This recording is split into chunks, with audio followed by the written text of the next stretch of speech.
नमस्कार, जय हिंद साथियों। स्वागत है आप सभी का सर्वज्ञ एग्जाम में। और ये क्लास उत्तर प्रदेश पुलिस परीक्षा 30 और 31 अगस्त वालों के लिए बहुत ही महत्वपूर्ण रहने वाली है।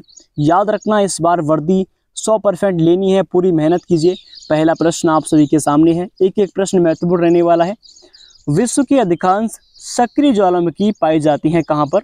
ऑप्शन ए नवीन मोरदार पर्वत क्षेत्रों में, ऑप्शन बी मैदानी क्षेत्रों में, ऑप्शन सी प्राचीन पठारी क्षेत्रों में और ऑप्शन डी गहन सागरीय मैदानों में। तो इसका सही आंसर है साथियों नवीन मोरदार पर्वतीय क्षेत्रों में सक्रिय ज्वालामुखी पाई जाती हैं। याद रखना इस बात को। अगला प्रश्न है, माउंट एवरेस्ट किस देश में है? आपसे विनती, अगर आप पर किसी भी प्रश्न का उत्तर आए तो उसको कमेंट में जरूर लिखिएगा। ऑप्शन है नेपाल, भूटान, चीन, भारत।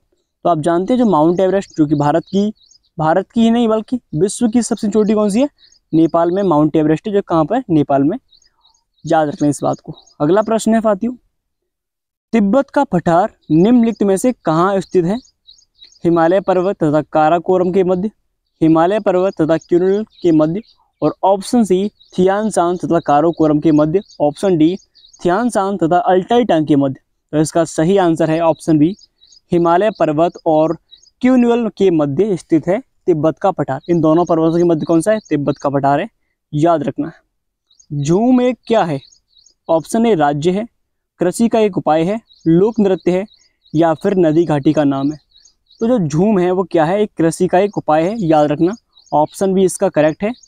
अगला प्रश्न है, अष्टप्रधान मंत्री परिषद किस शासन काल में थी? याद रखना, बहुत ही इंपोर्टेंट प्रश्न अभी पूछा गया था ऐसे ही इसी से। देखिए, ऑप्शन है शिवाजी महाराज, कृष्णदेव राय, टीपू सुल्तान, अकबर। तो साथियों जो अष्टप्रधान थे वो किसके दरबार में थे? वो थे कृष्णदेव राय। ये बहुत ही एक प्रतापी रहे थे। इनका नाम इतिहास में स्वर्ण अक्षर में लिखा है। इनका नाम कृष्णदेव राय था। इनके दरबार में 8 दिग्गज थे। याद रखना है, ठीक है। अष्टप्रधान बोलते हैं इनको। अगला प्रश्न, चक्रवात की उत्पत्ति किस प्रकार होती है? ऑप्शन ए 2 भिन्न तापमान वाली वायु राशियों के मिलने से, ऑप्शन बी वायुमंडलीय दशाओं में असाधारण परिवर्तन से, ऑप्शन सी 2 विभिन्न वायु राशियों के मिलने से और ऑप्शन डी उपर्युक्त सभी। तो इसका सही आंसर है साथियों, जब 2 भिन्न भिन्न अलग अलग तापमान वाली वायु राशि एक साथ मिलती हैं तो चक्रवात की उत्पत्ति होती है। अगला प्रश्न है, याद रखना ऐसे ही प्रश्न आएंगे। निम्नलिखित में से कौन सी स्थानीय पवन को डॉक्टर वायु भी कहा जाता है? Harmattan, Scirocco, phone, Chinook. तो इसका करेक्ट आंसर है हरमट्टन को क्या कहते हैं? स्थानीय पवन को डॉक्टर वायु कहते हैं। अगला प्रश्न, चक्रवात का शांत क्षेत्र क्या कहलाता है? परिक्षेत्र, केंद्र, चचु, गर्त। तो इसका सही आंसर है चचु कहते हैं चक्रवात का शांत क्षेत्र जो होता है। अगला प्रश्न है नेक्स्ट, सूर्य की सतह पर हाइड्रोजन के अलावा दूसरा कौन सा बहुतायत पाया जाता है? इंपोर्टेंट प्रश्न है। आर्गन मिलता है, ऑक्सीजन, हीलियम, नियोन। तो दूसरा तत्व मिलता है, उसका नाम है हीलियम। हाइड्रोजन, सूर्य में हाइड्रोजन और हीलियम दोनों ही है। याद रखना इस बात को। अगला प्रश्न है साथियों, अगला प्रश्न देखते हैं नेक्स्ट। वातावरण की वह परत जो रेडियो तरंगों को परावर्तित करती है कौन सी है? समताप मंडल, वायुमंडल, आयन मंडल, क्षोभ मंडल। तो याद रखना है, जो आयनिक मंडल होता है इस मंडल में जितनी भी रेडियो तरंगें होती हैं सब इसी में पाई जाती हैं। जितने सैटेलाइट हैं इसी में घूमते हैं। अगला प्रश्न है, परिवर्तन मंडल या क्षोभ मंडल में तापमान क्या होता है? ऑप्शन ए अपरिवर्तित रहता है, ऑप्शन बी पहले घटता है फिर बढ़ता है, ऑप्शन सी ऊंचाई के साथ घटता है, ऊंचाई के साथ बढ़ता है। तो साथियों याद रखना इसका आंसर है, जो क्षोभ मंडल में तापमान क्या करता है? ऊंचाई के साथ घटता है। जो पहली परत है हमारी क्षोभ मंडल, उसमें तापमान क्या करेगा? ऊंचाई के साथ घटेगा। याद रखना, ऐसे ही प्रश्न पूछे जाएंगे, आए भी है, मैं ये नहीं कह रहा हूँ। अगला प्रश्न है, वायुमंडल में ओजोन स्तर के अवक्षय का कारण निम्नलिखित में से कौन सा है? Option A carbon dioxide, chlorofluorocarbon, sulphur dioxide, nitrous oxide. तो साथियों याद रखना है, जो ओजोन परत होती है जो कि समताप मंडल में पाई जाती है उसमें क्लोरोफ्लोरोकार्बन होता है, यानी कि ऑप्शन बी हमारा सही है। अगले प्रश्न की ओर आगे बढ़ते हैं दोस्तों। मेघ गर्जन यानी कि बादल वायुमंडल की किस परत में होते हैं? याद रखना, एक एक प्रश्न इंपॉर्टेंट है। क्षोभ मंडल में समताप मंडल, आयनिक मंडल, ओजोन मंडल। तो इसका सही आंसर है क्षोभ मंडल में जितनी भी मौसम गतिविधियां होती हैं सब पहली परत में यानी कि क्षोभ मंडल में पाई जाती हैं। अगला प्रश्न है, नीली क्रांति यानी कि ब्लू रिवॉल्यूशन किससे संबंधित है? ऑप्शन ए मत्स्य उत्पादन से, नदियों की सफाई से, पर्यावरण से, कृषि से। तो जो नीली क्रांति होती है वो पाई जाती है मत्स्य पालन से। याद रखना इस बात को, मत्स्य पालन नीली क्रांति। और गुलाबी क्रांति यानी कि प्याज की खेती से कहते हैं। अगला प्रश्न, निम्नांकित में से कौन खरीफ की फसल नहीं है? ऑप्शन ए गन्ना, कपास, चावल, गेहूं। तो साथियों खरीफ की फसल नहीं है, उसका नाम है जो है गेहूं। गेहूं हमारी रबी की फसल होती है और ये बाकी तीनों खरीफ की फसल है। और बाजरा भी हमारी खरीफ की फसल होती है। अगला प्रश्न है, भारत में प्राकृतिक रबड़ का सबसे अधिक उत्पादन किस राज्य में होता है? तमिलनाडु में, आंध्र प्रदेश, केरल, कर्नाटक। तो आप जानते हैं सबसे अधिक जो रबड़ मिलती है वो मिलती है केरल राज्य में। इस बात को याद रखना है, केरल में रबड़ का उत्पादन सर्वाधिक होता है। अगला प्रश्न है, निम्नलिखित में से किस ग्रह को पृथ्वी की बहन कहा जाता है? ऑप्शन ए मंगल, बृहस्पति, बुध, शुक्र। तो आप जानते हैं पृथ्वी की बहन कहते हैं किसको? शुक्र को, क्योंकि उसके नज़दीक है शुक्र। याद रखना इस बात को।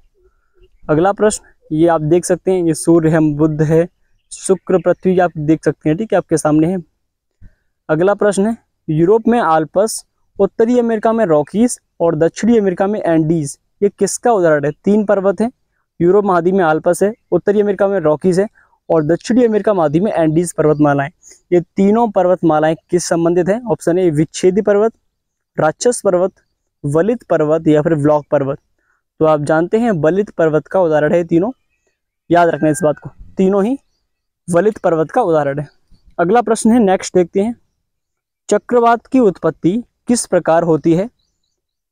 आपके सामने ऑप्शन है। ऑप्शन ए 2 अलग अलग तापमान वाली वायु राशियों की बैठक से, प्लांट दशाओं से अलग अलग बदलाव है, या फिर ऑप्शन सी 2 अलग अलग वायु राशियों की बैठक से, सभी मील के बनने से। तो साथियों इसका सही आंसर है 2 अलग अलग तापमान वाली वायु राशियों की बैठक से चक्रवात बनता है। हम पढ़ चुके हैं इस बात को।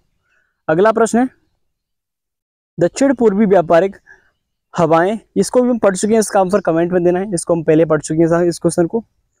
अगला प्रश्न है, कौन सा देश सबसे ज़्यादा द्वीपों वाला देश है या फिर सबसे अधिक द्वीप समूहों से मिलकर बना है? ऑप्शन ए जापान है, इंडोनेशिया है, पापुआ न्यू गिनी है, फिलीपींस है। तो आप जानते हैं इंडोनेशिया देश जो है इसमें सर्वाधिक द्वीप होते हैं। किससे? इंडोनेशिया देश में सर्वाधिक देश है। आपके सामने ऑप्शन है, ठीक है, ये आपको द्वीप दिखाई दे रहा है यहाँ पे, ये क्या है? इंडोनेशिया है, इसमें बहुत सारे द्वीप हैं, ठीक है। अगले प्रश्न की ओर आगे बढ़ते हैं साथियों। ये आपके सामने इंडोनेशिया, आप देख सकते हैं इस बात को। अगला प्रश्न, ऑस्ट्रेलिया महाद्वीप की सबसे बड़ी झील कौन सी है? वॉरली झील, मैके झील, आयर झील, विक्टोरिया झील। तो ऑस्ट्रेलिया महाद्वीप की झील का नाम है आयर झील। इस बात को याद रखना साथियों, आयर झील कहाँ की है? ऑस्ट्रेलिया की है। अगला प्रश्न है, एशिया महाद्वीप, ये अपनी एशिया महाद्वीप की बात कर रहा है, एशिया महाद्वीप की सबसे बड़ी झील कौन सी है? कैस्पियन सागर, बैकाल झील, अरल सागर, वालकफ झील। तो आप जानते हैं एशिया महाद्वीप की सबसे बड़ी झील कौन सी है? कैस्पियन सागर है। याद रखना इस बात को।